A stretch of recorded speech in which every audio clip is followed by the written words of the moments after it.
Alors bonjour à toutes et à tous. Alors aujourd'hui, on va parler immobilier. Alors c'est vrai que jusqu'ici, j'ai plutôt évoqué des sujets qui concernaient les propriétaires.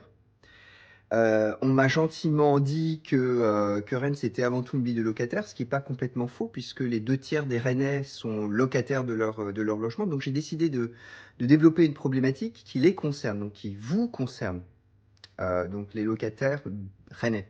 Alors aujourd'hui, on va parler de déménagement. Alors si vous vous apprêtez à déménager ou comptez le faire dans un futur plus ou moins proche, alors écoutez bien, parce que ces petits conseils pourraient potentiellement vous éviter de gros tracas plus tard. Alors effectivement, quand on parle de déménagement ou le fait de quitter son logement, il y a deux notions qui reviennent. La première, c'est le congé, donc il faut donner congé au propriétaire. Et la deuxième notion, c'est le délai de préavis. Alors, le délai de préavis, à Rennes, c'est 1 mois. Que vous soyez dans un meublé ou pas, c'est toujours 1 mois, à Rennes. Alors, faites attention quand c'est que le délai de préavis part à partir du moment où le propriétaire reçoit votre lettre de congé, hein, et non pas au moment où vous la postez dans la boîte aux lettres. Alors, la morale de l'histoire, c'est que ne vous y prenez pas au dernier moment. Alors, je vous donnerai un autre conseil qui a vraiment toute son importance, c'est que ne signifiez pas votre congé à votre propriétaire par email.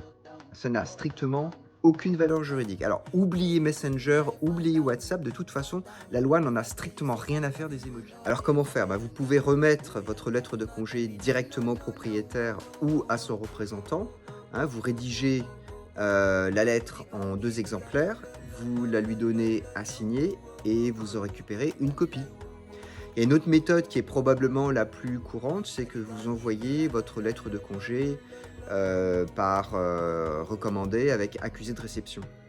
Alors pour les plus stressés, allez, les plus minutieux d'entre vous, vous pouvez aussi avoir recours au huissier de justice.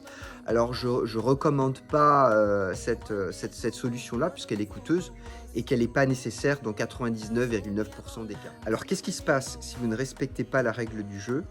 C'est très simple, c'est comme si le propriétaire n'a jamais reçu votre lettre de congé. Donc vous êtes toujours locataire et à ce titre, le propriétaire a le droit d'exiger de vous que vous continuez à payer le loyer tant bien même que vous n'habitez plus son logement. Avouez que c'est quand même un peu stupide, un peu rageant. Et je parle même pas de la restitution du dépôt de garantie. D'ailleurs, ça pourrait faire le sujet d'une vidéo à part entière. Alors, si vous projetez de quitter votre logement, de déménager, alors pensez-y. Partagez ces conseils à vos amis, votre entourage, et puis faites en sorte que votre sortie de location soit la plus zen possible. Sur ces mots, je vous dis à bientôt.